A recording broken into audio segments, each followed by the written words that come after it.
రాజశేఖర్ రెడ్డి గారిని ఆయన ఆశయాలని నిలబెట్టే వాళ్ళే అయితే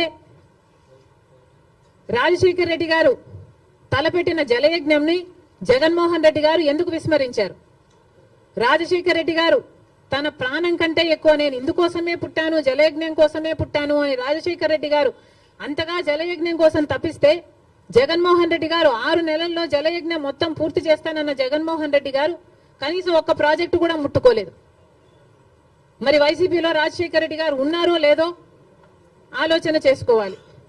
రాజశేఖర్ రెడ్డి గారి ఎంతో ఇష్టమైన ఫీజు రీయింబర్స్మెంట్ ఇలాంటి పథకాలకు కూడా వైసీపీ ఈ రోజు వరకు కూడా అధికారంలోంచి దిగిపోయే రోజు వరకు కూడా 4,000 కోట్లు బాకీ పడింది. చిక్కీలకు, స్కూల్ యూనిఫాములకు, ఆఖరికి కోడిగుడ్లకు కూడా బిల్లులు కట్టలేదట. మరి అలాంటప్పుడు రాజశేఖర్ రెడ్డి గారి ఆశయాలను నిలబెట్టే పార్టీ వైసీపీ పార్టీ అని ఎందుకు అనుకుంటున్నారు?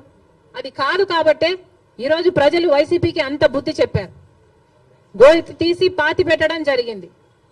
మళ్ళీ చెప్తున్నాం, వైసీపీ అంటే యువజన శ్రామిక రైతు పార్టీ, వైఎస్ఆర్ పార్టీ కానే కాదు. రాజశేఖర్ రెడ్డి గారికి వైసీపీ పార్టీకి అసలు సంబంధమే లేదు. రాజశేఖర్ రెడ్డి గారు is a tall leader of the Congress party.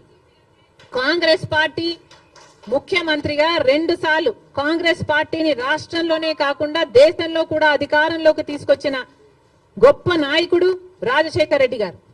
Rajasekhar Reddy గారు is a Congress man.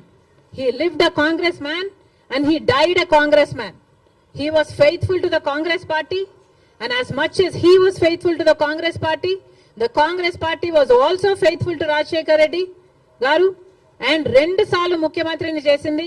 Rajasekhar Reddy గారి కోరిక మేరకు రుణమాఫీ అయితేనేమి, ఉపాధి హామీ పథకం అయితేనేమి, ఇలాంటివి ఎన్నో రాజశేఖర్ రెడ్డి గారి ద్వారా కాంగ్రెస్ పార్టీ ఆంధ్ర రాష్ట్రంలో అమలు చేయగలిగింది. రాజశేఖర్ రెడ్డి గారు కాంగ్రెస్ పార్టీ నాయకుడు కాబట్టే, కాంగ్రెస్ పార్టీ సేవకుడు కాబట్టే, కాంగ్రెస్ పార్టీ ఎలా ఆలోచన చేస్తుందో అలా ఆలోచన చేశాడు కాబట్టే అంత అద్భుతమైన పథకాలు, ఫీజు రీయింబర్స్మెంట్ అయినా, ఆరోగ్యశ్రీ అయినా, ఇందిరమ్మ ఇళ్ల పథకం అయినా, ఇలాంటివి ఎన్నో పథకాలు బీదవారి కోసం, అట్టడుగున ఉన్న వర్గాల కోసం రాజశేఖర్ రెడ్డి గారు చేయగలిగారు అంటే ఇవన్నీ కాంగ్రెస్ మ్యాన్ గా రాజశేఖర్ రెడ్డి గారు చేశారు. మళ్ళీ చెప్తున్నాం, ఈరోజు కాంగ్రెస్ మ్యాన్ గా రాజశేఖర్ రెడ్డి గారు నిలిచారు, బతికారు, అలాగే చచ్చిపోయారు.